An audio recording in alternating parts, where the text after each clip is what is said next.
Hours before most of Ukraine even woke up, a massive invasion force with tanks, howitzers, destroyers, and bombers closed in on the Dnipro corridor.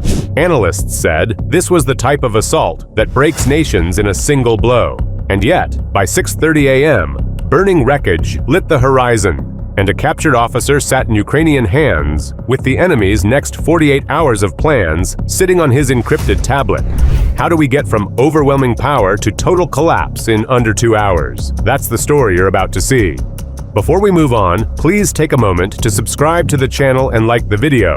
What happens when two of the most powerful armies in the world combine their firepower in a single coordinated strike?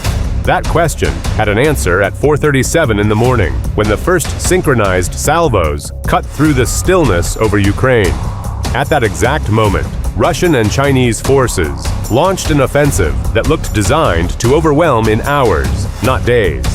It was not one arm of warfare pressing forward, but a carefully timed blend of armor, artillery, naval assets, and long-range bombers, moving together with the precision of a drill, targeting one key corridor that ran like a lifeline through eastern Ukraine.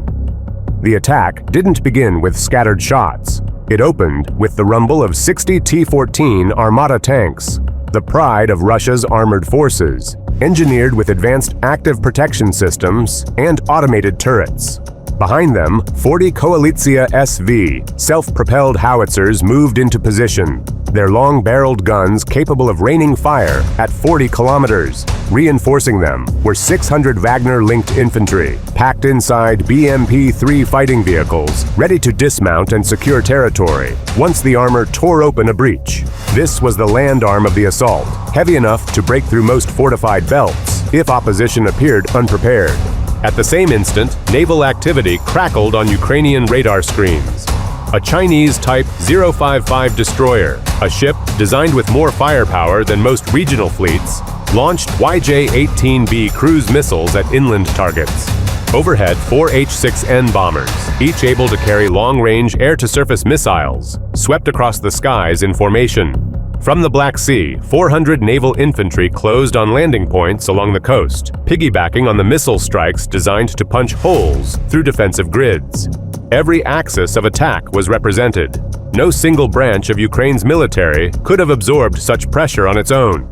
Analysts had warned for years that when combined, mass and synchronization could disable a nation within a single operational cycle. This morning looked written straight from that doctrine. The idea was simple: prevent Ukraine from coordinating a response by striking faster than defenders could process incoming data. If executed as planned, the attackers would reach deep into Ukrainian territory before daylight, cutting supply arteries and boxing defenders into isolated pockets. The ground they chose to break mattered. The corridor to the Dnipro River served as one of the central arteries for moving fuel, ammunition, and reinforcements. Its bridges tied the eastern defenses to the interior, and its roads enabled rapid repositioning of mobile air defenses. Losing access here would not mean one setback. It would strangle logistics across an entire front. The Azov coastline nearby added even more pressure, since whoever controlled it gained a potential launch point for additional amphibious operations deeper north. When tens of billions of dollars of military machines converged on this one stretch of land and water, the confidence among the advancing forces was visible. Columns pushed forward, expecting little immediate contact. Naval infantry prepared for landing under the assumption of soft opposition. The battlefield looked primed for them to storm through unopposed. The value of the strike package lay not just in sheer numbers, but in the apparent certainty of outcome. To the invaders, a blitz like this felt inevitable in its success. From their view, Ukraine's central corridor looked abandoned.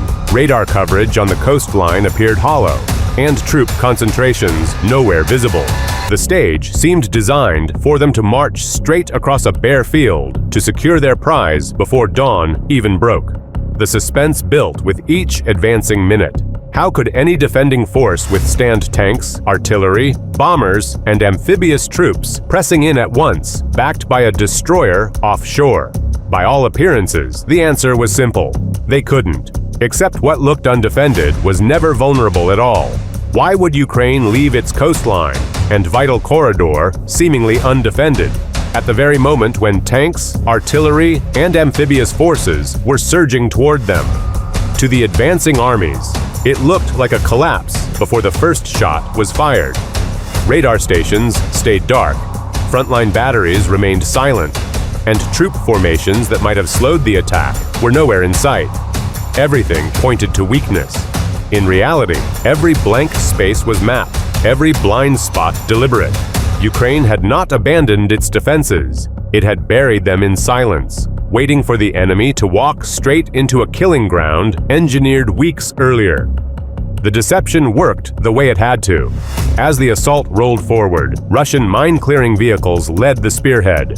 Their task was to push aside obstacles, break open suspected defensive belts, and clear paths for the Armata columns behind them. Charges rippled across the ground in deliberate detonations, blowing up soil and creating gaps, as if the road ahead were truly lined with hazards. The mine rollers crushed forward with speed and confidence, giving the impression that they were forcing a breach, when in truth, they were being guided through a corridor already chosen for them. What they didn't see was waiting on either side. At carefully surveyed ranges, S-22 Bodana self-propelled howitzers sat concealed in dugouts, their barrels locked on predetermined coordinates. Nearby, air defense elements that never showed on early radar sweeps, systems like IRIS-T and NASAMS, were lodged in camouflaged revetments, covered with nets and natural foliage, so convincing that satellite sweeps missed them entirely. The coastline wasn't vulnerable. It was a trap dressed as an opening. The most unexpected layer of this defense, though, sat below eye level in the canal system. Camouflaged by reeds and mud, unmanned ground vehicles the size of motorcycles waited in the shadows. Each carried a 12-kilogram shaped charge, designed to punch through the thickest tank armor at its weakest point, the tracks and lower hull. They were the perfect predators for heavy armor columns, invisible until movement triggered them forward. Dozens of these crawling machines lined the flanks of the open corridor, their operators monitoring thermal images and distance markers from protected control points. At first light, the tanks began to roll.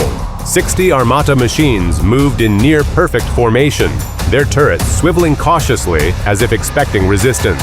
They advanced down lanes prepared for them, confident that they were smashing through improvised defenses, when in truth, they were following paths chosen long before.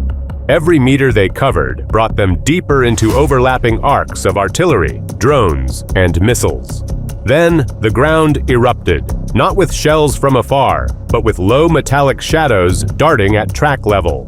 The UGVs surged forward almost simultaneously, magnetizing their charges to exposed suspension points, planting explosives under armor thought invulnerable. One after another, explosions tore open the spearhead. Tank turrets lifted, fireballing into the pre-dawn air as entire vehicles ground to a halt. Smoke poured across the corridor. Columns compressed into confusion. Within seconds, the point units were burning hulks, their crews scrambling under fire they couldn't locate. At 5:48 a.m., the ambush fully ignited. Artillery, drones, and missile systems that had stayed silent struck in overlapping waves. Long-stored Neptune R missiles lit up the seaward flank, punching into landing craft crowded with naval infantry. Overhead, loitering munitions descended on air defenses hastily brought forward with the armor columns. Drone swarms targeted logistics vehicles, setting secondary explosions that pinned troops in choke points. This battle was never decided by who held the bigger arsenal. It turned on who understood the value of deceiving sensors, masking positions, and forcing an invading force into narrow lanes of fire. The attackers brought machines worth billions, but those machines turned into wreckage once their path was controlled by hidden strikes. Modern conflict shows that surprise beats sheer numbers when the timing and preparation are exact. So the question is this: if deception can collapse two superpowers' strike in less than 2 hours, what happens when technology makes those traps even harder to detect?